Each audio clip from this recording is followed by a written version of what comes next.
잘 부르고 계시네요. 한 번 더 불러보겠습니다. 연약한 이들 사이 예수 나셨네. 그 낮고 천한 곳 구유에 누웠네. 그를 맞이한 곳 거룩한 자 아닌 동방의 이교도였다네. 연약한 자로 예수가 나셨네. 연약한 사람에게 복이 있으라. 가난한 자로 예수가 태어났네. 가난한 자 복이 있으라. 2절 가난한 이들 사이 예수 나셨네. 빈방조차 없어 마구간에 있네. 그를 맞이한 건 권세자가 아닌 천한 목동과 양들이네. 실패한 자로 예수가 나셨네.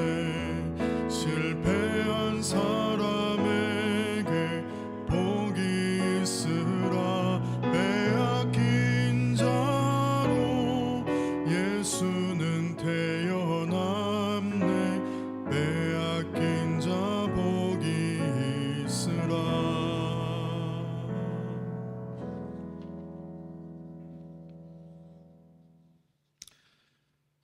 우리가 오해하기 쉬운데 가난한 자가 복이 있다 그러면 다 가난해지자 이런 말이 아니고, 가난한 자가 복이 있다는 것은 가난한 자에게 복음이 더 분명하게 들려지기 때문에 복이 있는 것이고, 연약한 자에게 복이 있다는 건 다 약해지자는 것이 아니고, 약해 있는 그 사람들에게 하나님의 말씀이 더 크게 들리고 복음이 더 복음답게 들려지기 때문에 복이 있는 것이죠.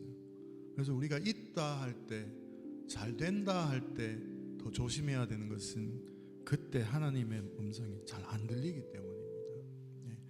우리가 그런 마음을 가지고 가난한 마음을 가지는 것이 중요하다 말씀을 드리고 있습니다. 주일 예배를 드릴 때 우리 대림절 세 번째 주일을 하나님 앞에 드리겠습니다. 오늘 반가운 손님들도 오셨는데 같이 인사하겠습니다. 안녕하세요. 인사하겠습니다. 네, 우리 봉희님이 오셨습니다. 우리 권사님이신데 성함이 봉희님이십니다. 성은 이봉희님이신데 우리 교회에서는 닉네임을 부르기 때문에 일단 정해진 게 없어서 봉희님 박수로 맞이하겠습니다. 감사합니다. 네, 우리 고결 형제도 오셨습니다. 우리 박수로 환영하겠습니다. 반갑습니다. 오늘 몸이 아파서 이렇게 인터넷으로 함께 참여하고 계신 분들 다 환영하고 축복합니다. 함께 예배를 한 마음으로 드렸으면 좋겠습니다. 우리 세 번의 타종과 함께 우리의 마음을 하느님께로 향하겠습니다.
그리스도 그리스도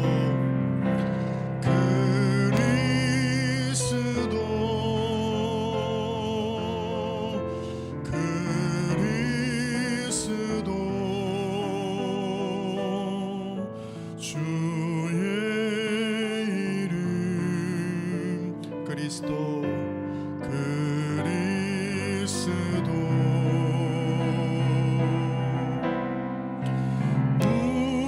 우리를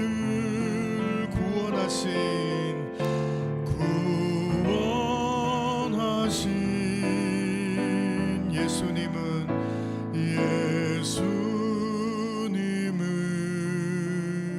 그리스도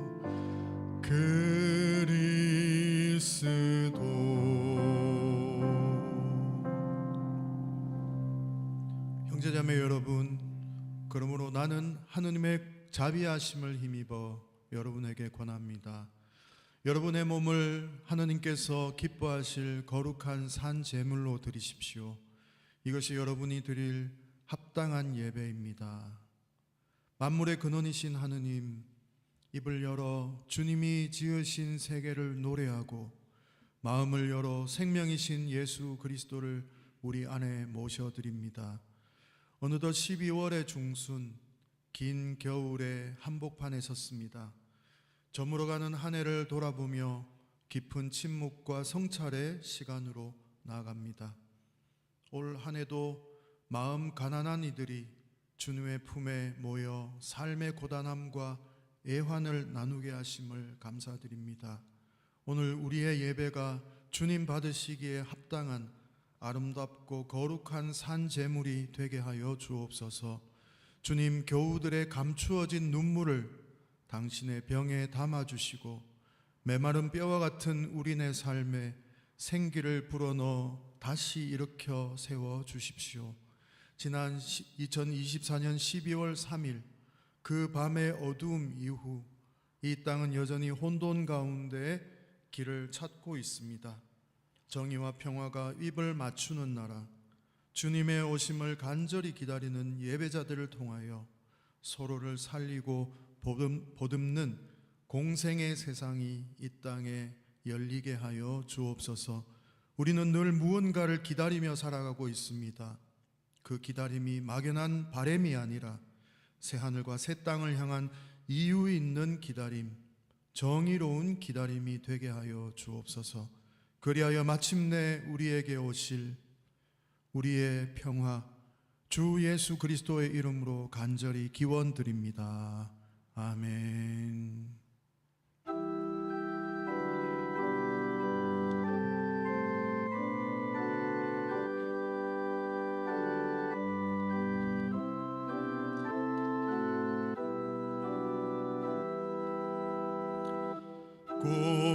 고도소서 임마누엘, 오 구하소서 이스라엘. 그 포로 생활 고달파 메시아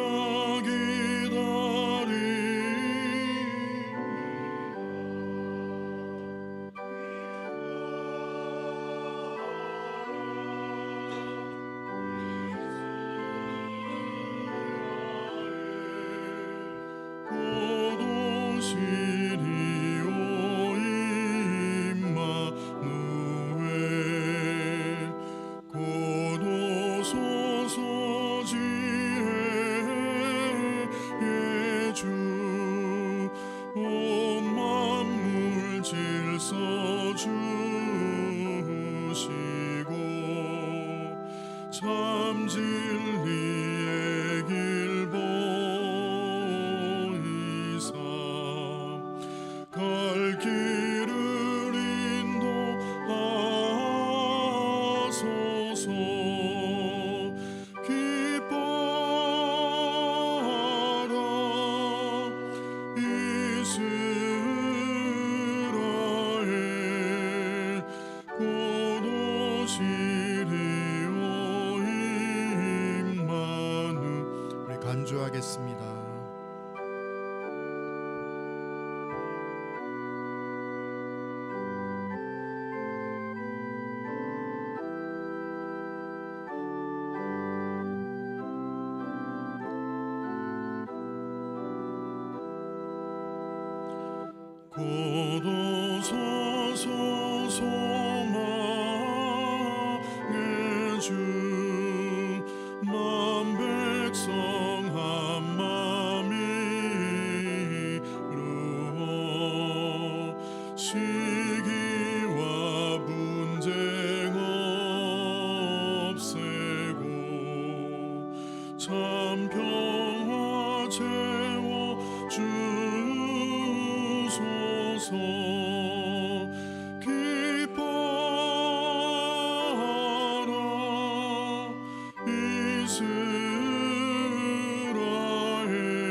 함께 드리는 기도는 정호승 시인의 12월이라는 시입니다. 이 시를 읽기 전에 그 생각이 났습니다. 어느 책에서 읽은 장면인데요. 구세군의 그 냄비, 자선 냄비가 이제 종소리와 함께 이렇게 구세군이 함께 모금을 하고 있습니다. 공교롭게도 그 멀지 않은 곳에서 스님이 그 시주를 받고 있었습니다. 다 평화롭게 두 분이 그렇게 하루 일과를 다 보내고 그 스님이 그 시주 받은 것을 그 구세군의 냄비에 넣고 인사를 하고 돌아갔다는 그 이야기를 들은 적이 있습니다. 종교는 그런 것이죠. 서로 평화하고 또 서로 공공의 선을 위해서 협력하는 그런 공존하는 관계여야 할 것 같습니다. 오늘 시도 그런 시인 것 같아요. 정호승 시인 중에 시 중에 매우 기독교 정신을 담은 시들이 많습니다. 근데 오늘은 또 그런 제가 방금 드린 그런 예화와 같은 아름다운 이야기가 담겨 있는 시라서 함께 나누고 싶습니다. 우리 같이 한 목소리로 같이 읽어보겠습니다. 하모니카를 불며 지하철을 떠돌던 한 시각장애인이 종강역에 내려 흰색 지팡이를 탁탁 두드리며 길을 걷는다. 조기장 앞에 젊은 스님들이 플라타너스 나뭇가지와 나뭇가지 사이로 아기 예수의 탄생을 축하합니다 플래카드를 내걸고 분주히 행인들에게 팥죽을 나누어 준다. 교복을 입은 키 작은 한 여고생이 지팡이를 두드리며 그냥 지나가는 시각장애인의 손을 이끌고 팥죽을 얻어와 건넨다. 나도 그분 곁에 서서 팥죽 한 그릇 얻어 먹는다. 곧 한방눈이 내릴 것 같다. 잠시 침묵으로 기도하겠습니다.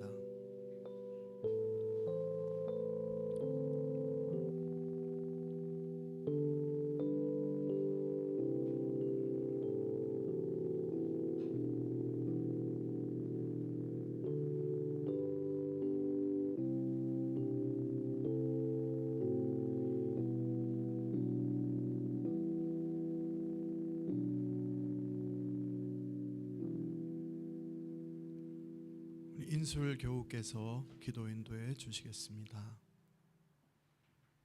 네,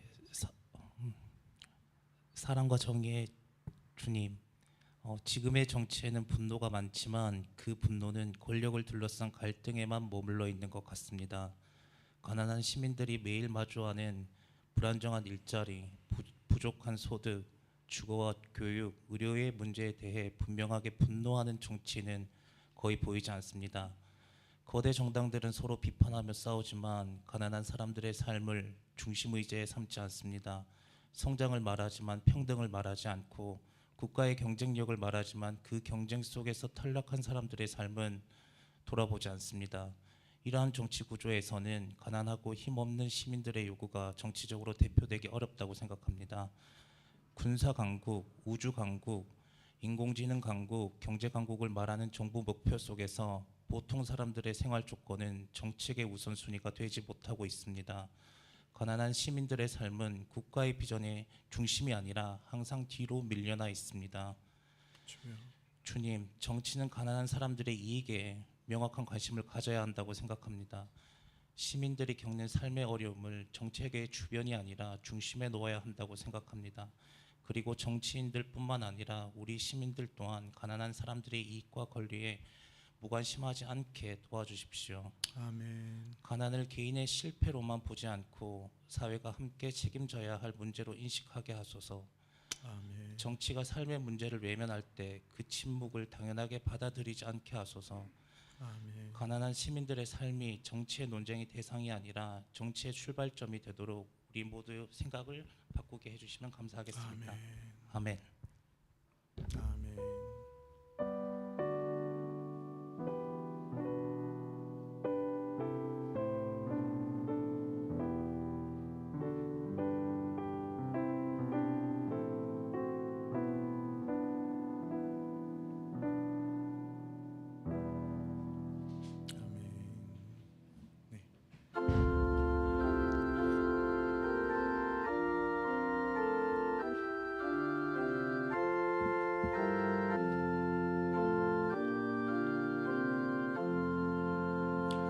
오랫동안 기다리던 주님 강림하셔서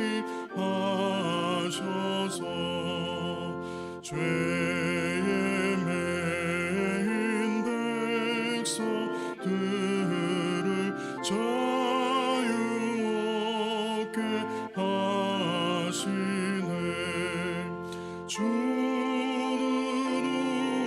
우리 소망이요 힘과 위로 되시니 오래 기다리던 백성 많은 복을 받겠네.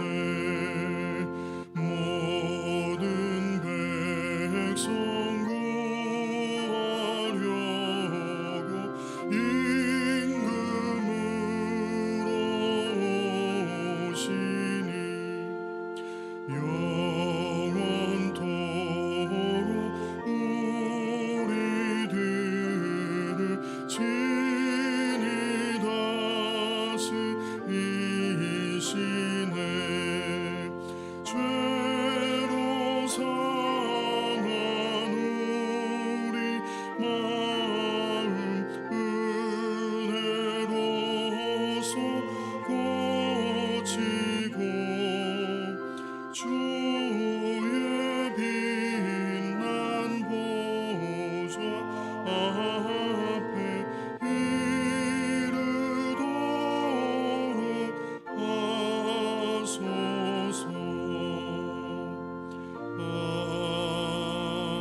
아멘.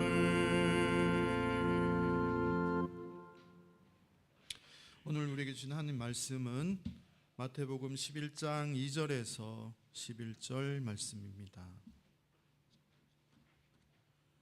마태복음 11장 2절에서 11절 말씀입니다. 지난주에 이어서 대림절 기간 우리 세례자 요한에 대한 말씀을 보고 있습니다. 우리 한 절씩 저와 여러분이 교독하겠습니다. 그런데 요한은 그리스도께서 하신 일들을 감옥에서 전해 듣고 자기의 제자들을 예수께 보내어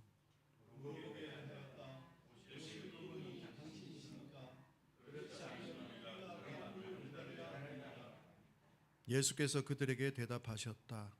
가서 너희가 듣고 본 것을 요한에게 알려라.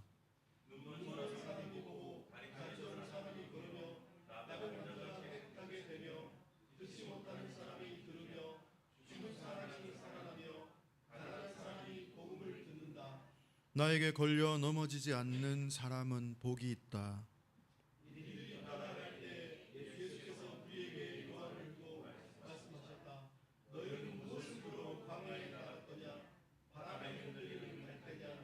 아니면 무엇을 보러 나갔더냐? 화려한 옷을 입은 사람이냐? 화려한 옷을 입은 사람은 왕궁에 있다.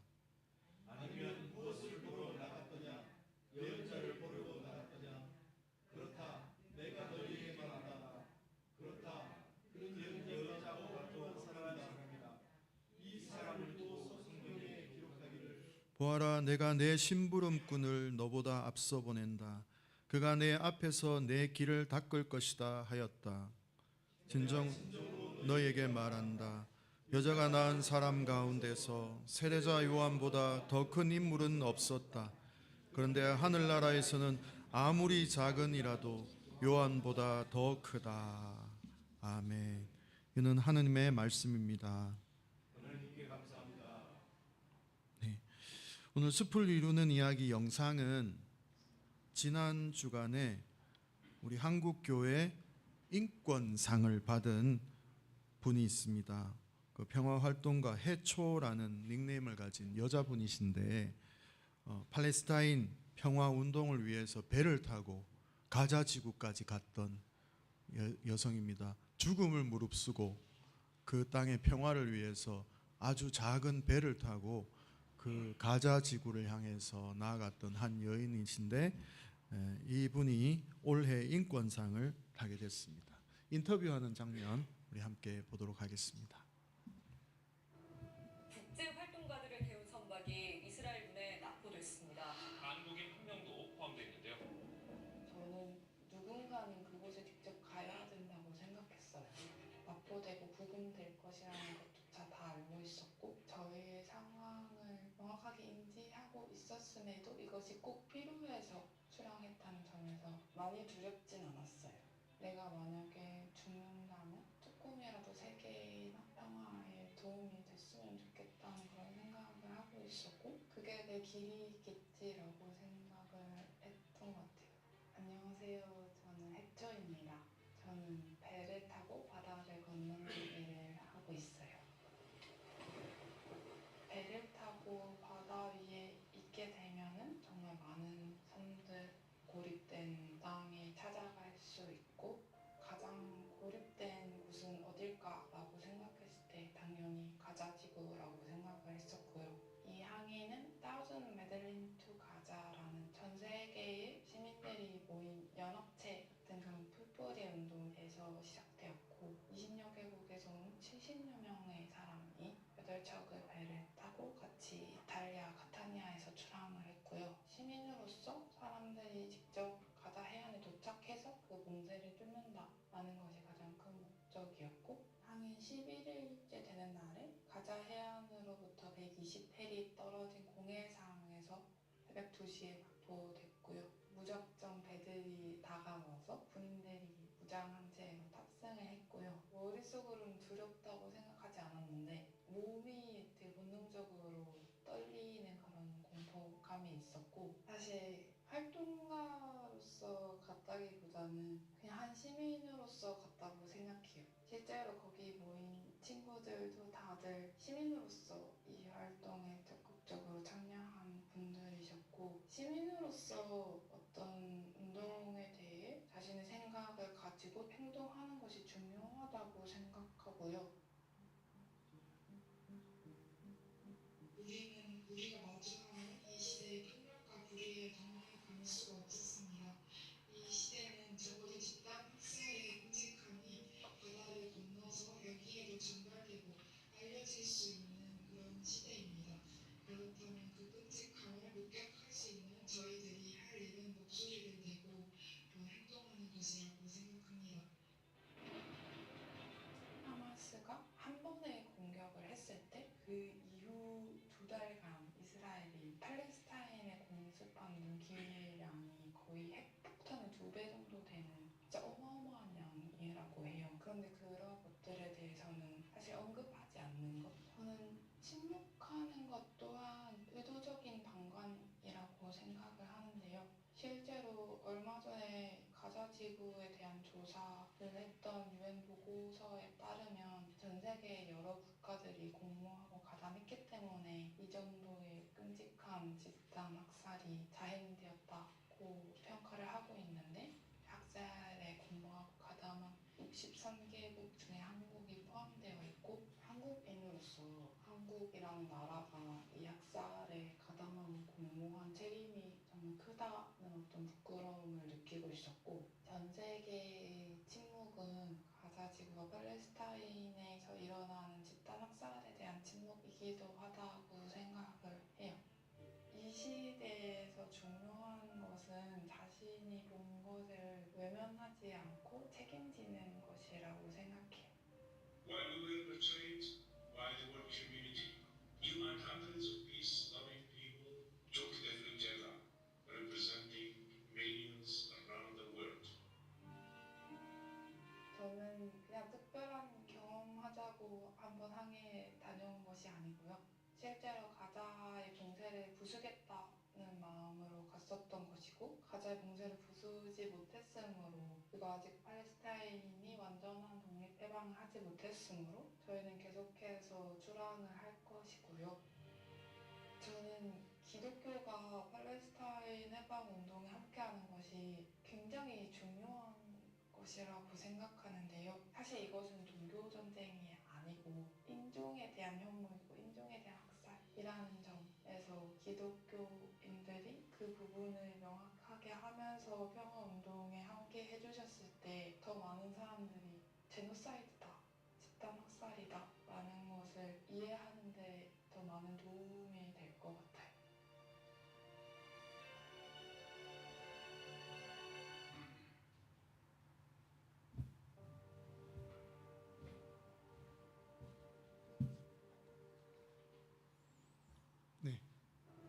국제 활동가들을 태운 선박이 이스라엘 예, 팔레스타인은 여전히 진행 중이고 전혀 해결된 게 없습니다. 위에서 관심을 가져주시고 기도해 주시길 바랍니다. 그리고 우리가 지금 보고 있는 그 유대인들은 성경 속에 있는 그 유대인들이 아니에요.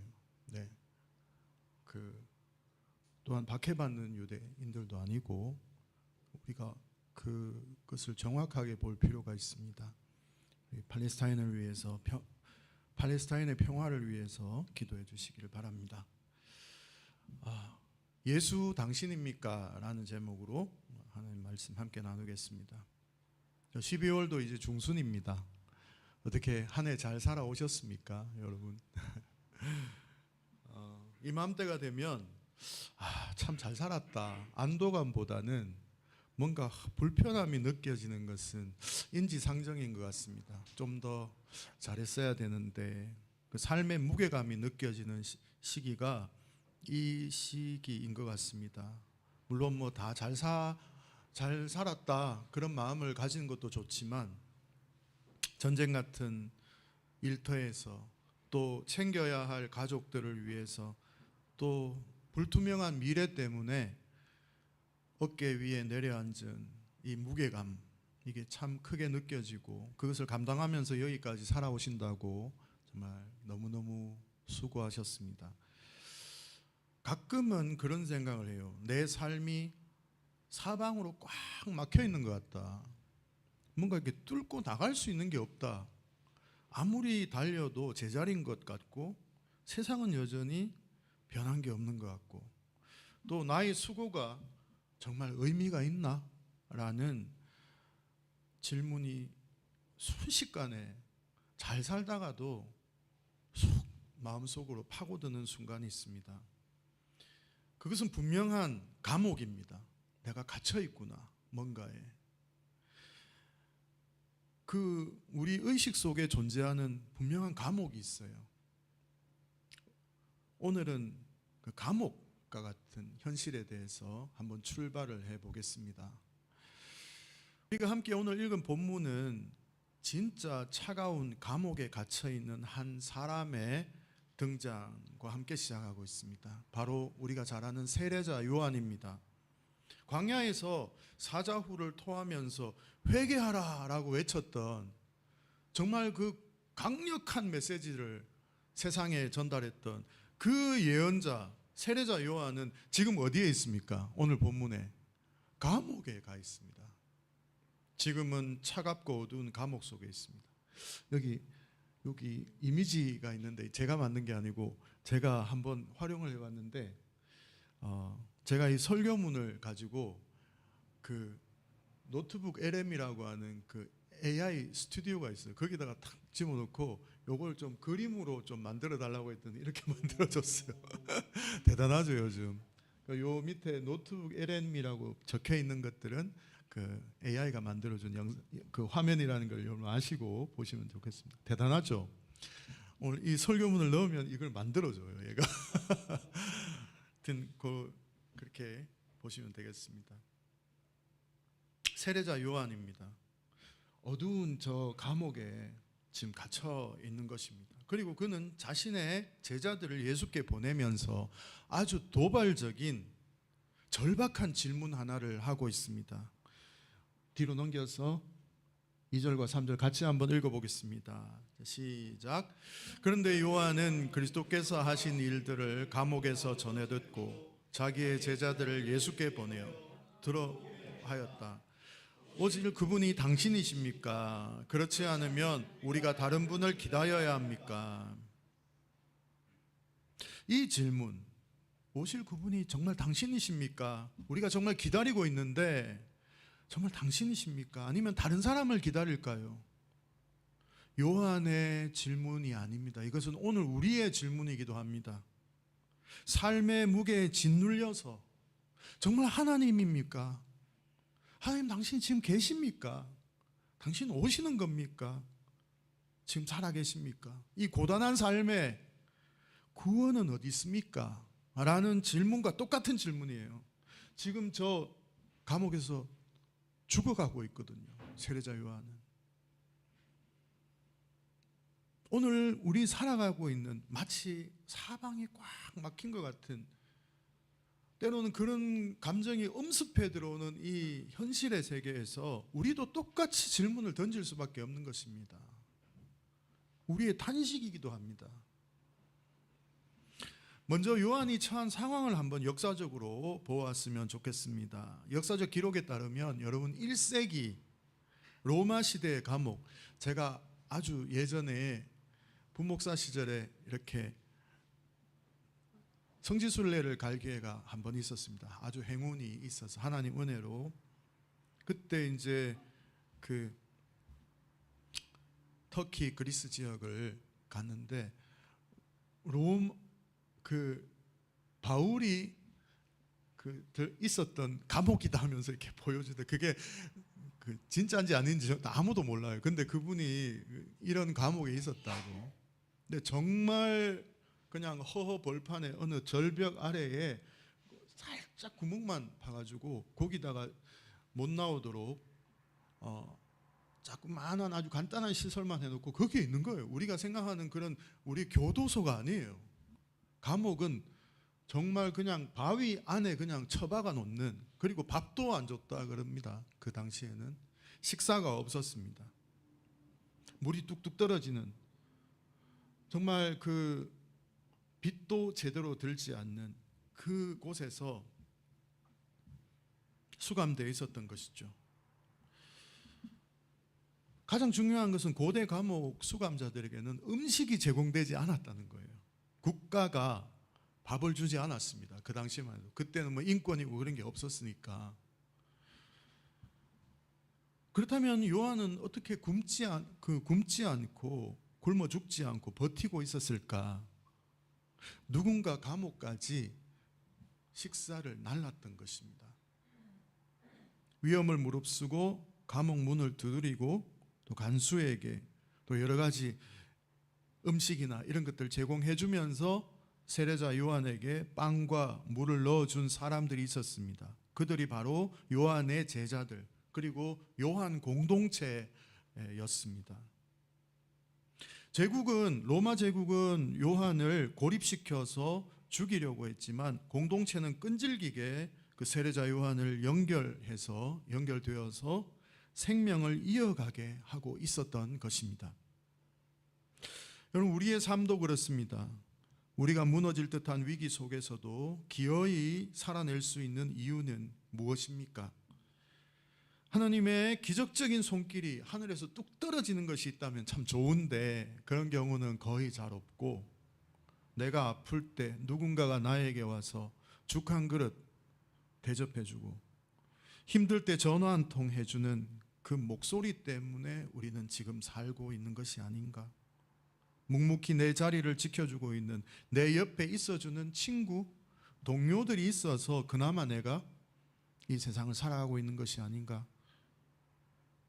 하나님의 돌보심은 감옥문을 두드리는 누군가의 인기척, 그리고 밥 한 그릇을 가지고 다가왔던 바로 그들이 하나님의 손길이 아니었던가? 하지만 밥을 먹고 육신의 생명을 유지한다고 해서 요한의 영적인 갈증까지 해소되는 것은 아니었습니다. 세례자 요한은 혼란스러웠습니다.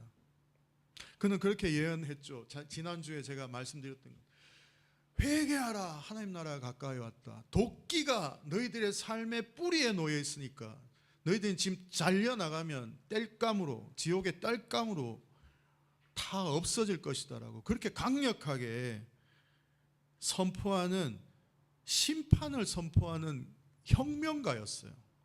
이 세례자 요한은 사회를 변혁시키려고 하는 매우 강력한, 예수님과 전혀 다른 또 결을 가진, 메시지는 똑같은데 세례자 요한은 매우 혁명가적 발언을 했고 굉장히 강한 발언을 많이 했습니다. 그런데 들려오는 소문을 들어보니까 사람들이 그리스도라고 하는 사람, 그 예수라고 하는 사람이 사람들이 그리스도라고 믿고 따르는 것 같은데 죄인들과 함께 어울려 마시고, 세례자 요한은 어떻게 했습니까?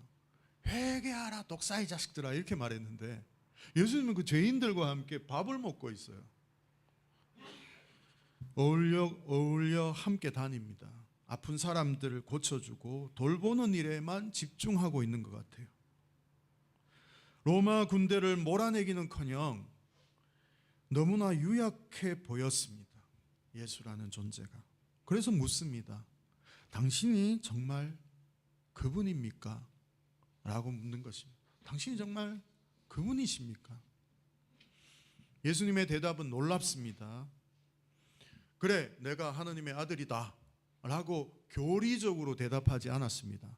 내가 하나님의 아들인데 그 이유는 이렇게 해서 내가 하나님의 아들이야 이렇게 말하지 않고 예수님은 예수께서 하고 있는 일, 내가 지금 구체적인 그 현장에서 내가 어떻게 하고 있는지 그것을 보아라 라고 그렇게 말을 하고 있는 것입니다. 4절과 5절을 같이 한번 읽어보겠습니다. 예수께서 그들에게 대답하셨다. 가서 너희가 듣고 본 것을 요한에게 알려라. 눈먼 사람이 보고 다리 저는 사람이 걸으며 나병 환자가 깨끗하게 되며 듣지 못하는 사람이 들으며 죽은 사람이 살아나며 가난한 사람이 복음을 듣는다. 여기서 여러분 가난한 사람이 복음을 듣는다라는 그 말, 아까 제가 말씀드린 것과 똑같습니다. 그냥 단순히 설교할 때 듣는다 이게 아니라 원어적 의미를 보면 가난한 사람들이 기쁜 소식을 온몸으로 경험한다. 가스펠라이즈드라고 되어 있습니다. 경험한다. 복음을 경험한다. 가난한 사람들이 기쁜 소식을 온몸으로 경험할 수 있다는 거예요. 예수님께는 복음은 말이 아니었습니다. 앞을 보지 못해서 생존이 불가능했던 사람이 다시 보게 되어서 일터로 돌아가게 되었고, 걷지 못해 성전에도 들어가지 못하던 사람이 두 발로 서서 공동체 안으로 복귀해야 합니다. 즉 사회적으로 배제되고 잊혀졌던 사람들이 다시 공동체 안에서 사람 대접받는 사건, 그것이 예수님께서 보여주신 메시아 사건이었어요. 그냥 여러분 우리는 막 낳는 그 자체에 놀라지만 예수님의 복음서를 적고 있는 이 마태복음 저자는 공동체로의 복귀가 더 중요해요. 왜냐하면 아무리 나와도 공동체가 없으면 그 당시에는 죽은 것과 똑같은 것이거든요. 우리도 똑같아요. 어떤 공동체, 내가 너무너무 사랑하는 그 공동체가 있는데, 친구 모임이 있는데, 가족이 있는데, 거기서 내가 아무리 건강하고 마음이 건강하고 몸이 건강해도 그 공동체에서 내가 배제당하고 추방당해버리면 살 이유가 없어지는 것이죠. 우리 사회가 그 사람을 배제시켜버릴 때, 공동체 안에 우리 모두가 함께 할 때 삶이라는 것이 의미가 있는 것이죠. 공동체로부터 누군가로부터 계속 누군가를 배제시키는 행위, 거기에서는 삶의 행복이 없는 것입니다. 예수님의 관심은 저주받았다라고 생각했던 그 환자들, 질병을 가졌던 사람들, 죄인들, 이런 사람들을 회복시켜 주어서 다시 공동체에 복귀시키는 것, 바로 그것이 하느님 나라의 사건이고 메시아의 증거였다는 것을 상징적으로 여러분, 치유와 또 죄인들과 함께 먹는 이런 행위들을 통해서 보여주셨던 것입니다. 여러분 신앙인을 볼 때 여러분 평가하긴 그렇지만 누군가 신앙인이다 라고 할 때 그가 무슨 교리와 말을 정말 잘한다, 야 정말 변증 잘한다, 그런 것보다는 일상에서 그 사람이 어떻게 살아가고 있는지를 보는 것이 더 중요하다는 것입니다. 저는 지도자나 정치인들도 똑같다고 생각해요. 특히 내년 이제 지방선거를 이제 몇 달 앞두고 많은 정치인들과 지도자들이 방송과 미디어에 자주 등장하게 될 것입니다. 지난주에 제가 식별에 대해서 말씀드렸습니다. 구분하고 식별을 잘 하는 것. 그때도 여러분 너무 쉽습니다. 어떤 면에서. 그들의 하는 말도 중요하죠. 정치인들과 지도자들은 얼마나 말을 잘합니까? 너무너무 잘하죠. 그 위기의 순간에 말 한마디로 싹 넘어가는 기술을 보면 정말 대단한 것 같아요. 어떻게 저런 생각을 할 수 있을까? 그런데 그들을 평가할 때 그들의 말도 중요하지만 그들이 지금 무엇을 하고 있는가를 보는 것이 더 중요합니다. 그가 어떻게 살아왔고 지금 무엇을 했고 지금 무엇을 하고 있는지를 보는 것이 더욱 정확하고 식별하기가 좋습니다. 요즘은 지식인들과 철학자들이 자주 보입니다. 말을 잘합니다. 그런데 그들의 행동이나 태도, 그들의 삶의 궤적을 보는 것이 중요하다고 생각해요. 수많은 사상들이 공존하고 있습니다. 근데 그 사상과 그 철학과 행동, 이론들이 우리의 삶에 어떻게 영향을 미치는지를 보는 것이 중요하다는 것입니다. 그 이론을 내는 그 사람의 삶의 궤적을 보는 것도 저는 중요하다고 생각해요. 그 사람이 어떻게 살고 살아왔고 이런 이론들이 어떻게 나왔지라고 물어보는 것도 중요하다는 것입니다. 예수께서 말씀하십니다. 내가 누구인지 말로 해야 아니? 세례자 요한의 제자들이 우리 스승님이 물어보랍니다. 당신이 정말 그분입니까? 내가 하나님의 아들이라고 말로 해야 믿나? 사람들이 그렇지 않다. 내가 하는 일을 봐라. 내가 하는 행위를 보고 내가 누구인지 알아라 라고 하는 것입니다. 복음은 말이 아니라 몸으로 경험되어지는 것이다. 이것을 꼭 기억하시길 바랍니다. 오늘 설교에서 가장 중요한 질문은 세례 요한이 했던 바로 이 질문. 당신이 그 사람입니까? 당신이 그 사람입니까? 우리는 보통 이 질문을 예수님이 던지고 예수님이 해결해 주기를 기다려요. 당신이 그 사람입니까? 그러면 막 이렇게 보여주거나 막 이렇게 설명해 주기를, 아니면 내가 힘들고 어려울 때, 감옥에 갇힌 것 같을 때 당신이 정말 계십니까? 라고 했을 때 뭔가 딱 응답이 오기를 하늘에서 그렇게 기다리는 것이죠. 거기에 대해서 세계적인 영성가 헨리 나웬, 제가 지난주에도 말씀드렸는 것 같은데 이번 주도 연속으로 말씀드려요. 헨리 나웬 신부님이죠. 헨리 나웬이 렘브란트의 명화 그 탕자의 귀환이라고 하는 그 그림이 있습니다. 아주 유명한 그림이죠. 빛의 미술가 렘브란트의 그림 중에 아주 가장 유명한 사진 중에 하나입니다. 이 그림을 보면서 신앙의 여정 3단계를 설명했어요. 첫 번째 단계는 둘째 아들 단계입니다. 그것은 늘 도와달라고, 뭔가 달라고 하는 단계라는 것이죠. 탕자, 둘째 아들 탕자는 항상 아버지에게 뭘 달라고 하는 사람입니다. 삶이 늘 힘들고 지치고 아버지의 품으로 돌아가서 위로받고 싶고 그저 주님 주세요로 하는 그 단계가 탕자의 단계, 둘째 아들의 단계라는 것입니다. 두 번째 단계는 첫 번째 아들의 단계라는 것입니다. 묵묵히 일은 하지만, 아버지 곁에서 묵묵히 일은 하지만 늘 불평과 불만이 가득 차 있는 상태. 나는 이렇게 열심히 하는데 왜 나는 안 알아주지? 왜 이 세상은 이 모양이야? 아버지는 왜 저러시지? 라고 불평 불만으로 가득한 상태. 어쩌면 감옥에 갇혀있는 세례 요한과 비슷하다라고 할 수도 있을 것 같습니다. 하지만 헨리 나웨는 우리 신앙의 최종 목적지는 물론 첫 번째 단계일 수도 있고 두 번째 단계일 수도 있어요. 그러나 그 단계를 지나올 수 있습니다. 그러나 우리의 신앙의 최종적인 단계는 아버지라는 거예요. 아버지.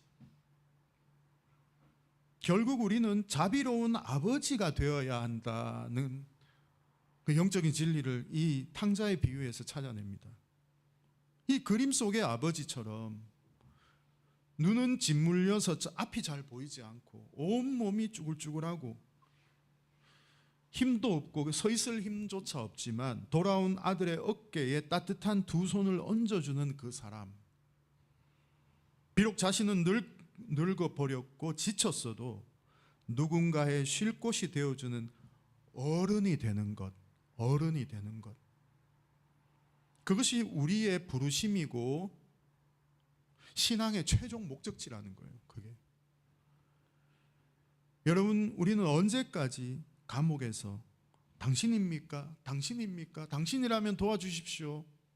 왜 제 인생이 이렇습니까? 라고 할 수 있지만 그것을 넘어서서 이제는 감옥의 문을 두드리며 밥을 건네주는 아버지의 손과 같은 존재가 되어야 된다는 것입니다. 오늘 본문의 행간을 읽어보면 예수님은 요한의 질문을 우리에게 되돌려주고 있다는 것을 알 수 있습니다. 예수님은 우리에게 그렇게 말해요.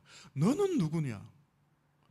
당신은 누구십니까? 라고 물었더니 예수님은 그러면 너는 누군데? 너는 갇힌 자를 위해서 밥을 날랐는가? 너희가 있는 곳에서 누군가의 눈을 뜨게 했는가? 가진 것이 없는 자들에게 그 사람을 존대했는가? 라고 묻고 있는 것이라는 것입니다.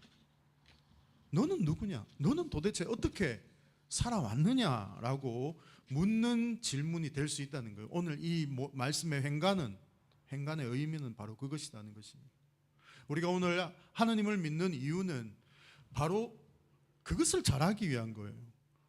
우리는 믿음이라는 것을 굉장히 개인적으로 내재화하면서 그래, 천국 가면 되지, 예수 믿고 천국 가면 되지라는 데 안주하는 것에서 만족하는 경우가 많은 것 같아요. 그거 중요합니다. 이 현실의 세계를 뛰어넘는 이 현실의 세계를 뛰어넘는 정말 하나님 나라를 상상하고 우리가 그 안에서 거하는 상상, 굉장히 중요한 것이죠. 그러나 그것만이 우리가 믿는 하나님을 믿는 이유가 아니에요. 진짜 믿는 이유는 하나님이 원하는 세상을 이 땅에서 우리가 함께 살아가야 되는데 내 의지로 내 마음의 능력으로 그것이 다 되지 않기 때문에 하나님을 더 의지하며 살아가는 그 신앙, 그것이 더 중요하다는 거예요. 하나님을 믿는 것은, 믿는 이유는 더 그리스도인답게 살기 위해서 하나님을 잘 믿게 되는 것입니다.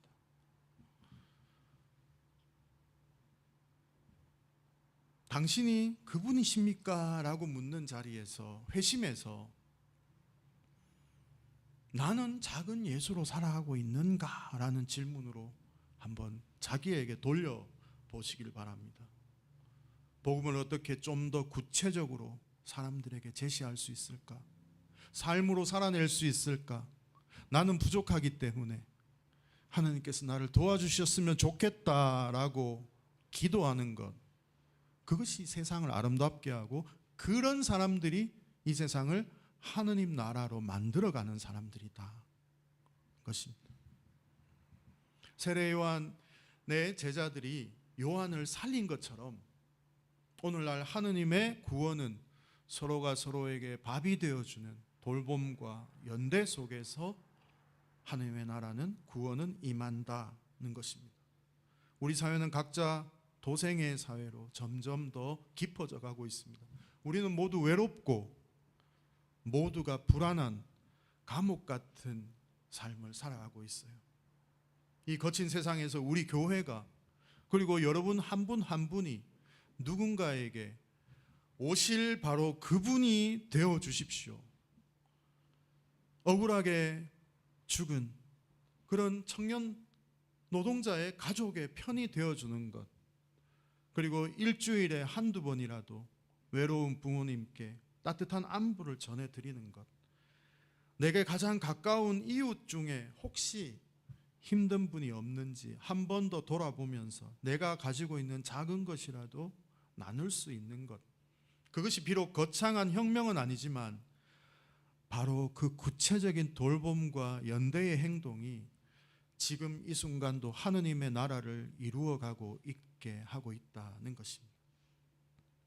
감옥의 벽을 부술 수는 없지만 감옥 안이 하느님 나라로 변하게 할 수는 있다. 세상이 우리에게 묻습니다. 당신들의 교회에 희망이 있습니까? 당신들이 믿는 예수가 정말 답입니까? 말로 변론할 문제가 아닙니다. 질문이 아닙니다. 우리의 삶으로, 행동으로 묵묵히 대답하면 돼요. 그럼 저는 우리 한국교회가 신뢰를 회복하게 되리라 생각합니다. 그래야 우리가 서로에게 당신을 보니 예수가 보입니다. 예수 당신입니까? 라고 물을 수 있는, 바로 하나님이 당신을 보니 살아 있습니다. 내가 바로 당신과 같은 사람을 기다렸습니다. 라고 말할 수 있는 진정한 그리스도인의 삶을 살아가는 저와 여러분 모두가 될 수 있기를 간절히 바랍니다. 기도하겠습니다. 생명의 하나님, 삶의 무게가 감옥처럼 우리를 짓누르고 있습니다. 오실 그분이 당신이십니까? 묻고 싶을 만큼 지치고 불안한 우리의 마음을 긍휼히 여겨 주시옵소서. 주님, 우리는 기적을 기다리지만 주님은 우리가 서로에게 기적이 되기를 원하고 계십니다. 갇힌 자에게 밥을 나르는 손길이 되게 해 주시옵소서. 우리들의 작은 돌봄과 환대가 누군가에게 삶을 살아낼 복음이 된다는 사실을 잊지 않게 도와주시옵소서. 예수님의 이름으로 기도드립니다. 아멘.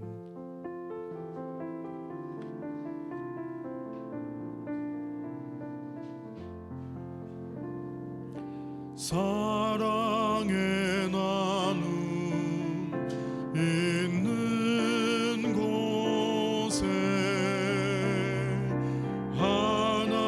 하나님께서 계시도다. 사랑의 나눔 있는 곳에 하나님께서 계시도다.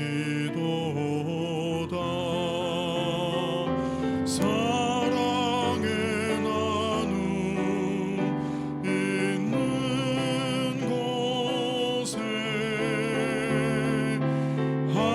하나님께서 계시도다.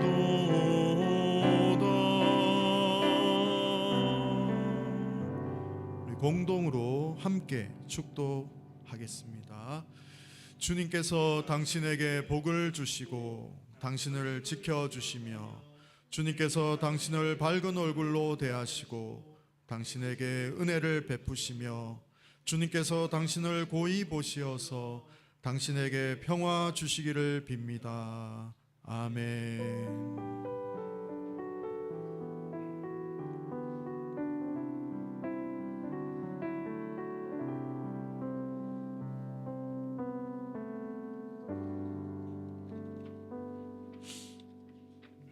교회 소식을 잠깐 알려드리겠습니다. 다른 광고 말씀은 쭉 보시면 될 것 같고, 다음 주에 우리 성탄 예배, 연합 예배가 있습니다. 우리 만남의 교회, 지난주에 제가 그 광고했던 것처럼 만남의 교회에서 오후 2시에 있는데, 그날 또 특별히 특별 연주로 위드림 오케스트라라는 그 오케스트라가 있는데요. 특별한 게 뭐냐면 그 만남의 교회 1층에 보면 발달 상담 심리 연구소가 있어요. 거기 이제 발달 장애인들이 있습니다. 그 발달 장애인들이 오케스트라를 만들었어요. 그래서 한 달에 한 번 그 오케스트라 연주를 한다고 합니다. 근데 크리스마스라서 보통은 몇 명 안 하는데 그날은 한 20명 정도 되는 그 팀이 다 출연한다고 해요. 근데 더 중요한 건 그 발달 장애인 한 사람 한 사람 부모가 또 따라온다고 해요. 그래서 그날은 아주 풍성한 그런 뜻깊은 성탄 예배가 될 것 같습니다. 또 저희 교회도 또 특송을 열심히 오늘까지 이제 준비해서 다음 주 할 텐데, 그래서 오늘 또 열심히 하시고 다음 주 또 그 12시까지 교회에 오시면 같이 이제 하는데, 가능하면 여러분 다 식사하시고 오셨으면 좋겠습니다. 식사를 좀 하시고 예. 정말요.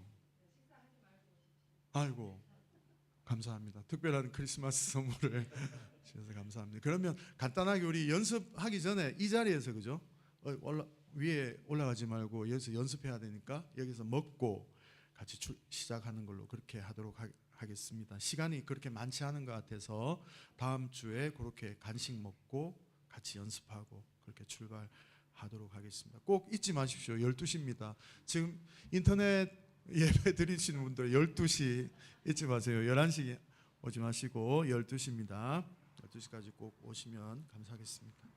그리고 지금 허리 아파서 우리 김지연 우리 코코로 우리 교우님 못 오신데 다음 주는 꼭 오실 수 있었으면 좋겠고요. 또 우리 페페 교우님하고 은양 교우님도 또 몸이 조금 괜찮으시면 예배 드릴 정도가 되면 다음 주 우리 같이 또 뜻깊은 성탄 예배를 같이 드릴 수 있었으면 좋겠습니다. 또 저기 해외에 계신 우리 미국에 계신 우리 저 써니 교우님 또 마음으로 함께 해주시면 감사하겠습니다. 네, 그 송년 포틀럭 파티가 있습니다. 12월 28일 작년과 같이 우리 각자가 섬기고 싶은 자그마한 음식들 조금씩 가지고만 오셔도 큰 그 음식 나눔이 됩니다. 가지고 오셔서 같이 나누면서 올해를 보내는 감사의 파티를 열도록 하겠습니다. 오늘 예배 후에 공동의회 있고요. 또 쪽방 주민을 위한 사랑의 선물 박스 전달식이 30일 화요일 날 대구 쪽방 상담소에서 있습니다. 시간이 혹시 정해지면 제가 카톡방에다가 공유하도록 하겠습니다. 네, 홈리스 추모제가 있습니다. 쪽방 주민들 또 집이 없는 분들 위해서 이날 그 팥죽도 나누고 또 여러 가지 상담도 해주고 또 돌아가신 분들 영정에 추모하는 헌화하는 그런 시간이 있습니다. 네, 또 고난받는 이들과 함께하는 성탄 예배가 올해도 그 시내 동성로 CGV 한일극장 앞에서 있습니다. 올해도 이주민과 함께 합니다. 얼마 전에 청년 이주 노동자 한 분이 그 단속 도중에 돌아가시면서 우리 그분과 함께 위로하고 추모하면서 이주민들을 위해서 위로하는 시간을 가지자 해서 올해 주제는 이주민으로 정했습니다. 네, 그 외의 광고는 여러분들께서 참조해 주시면 감사하겠습니다. 이상으로 예배를 일단 박수로 하나님께 감사의 박수 마치고 네. 또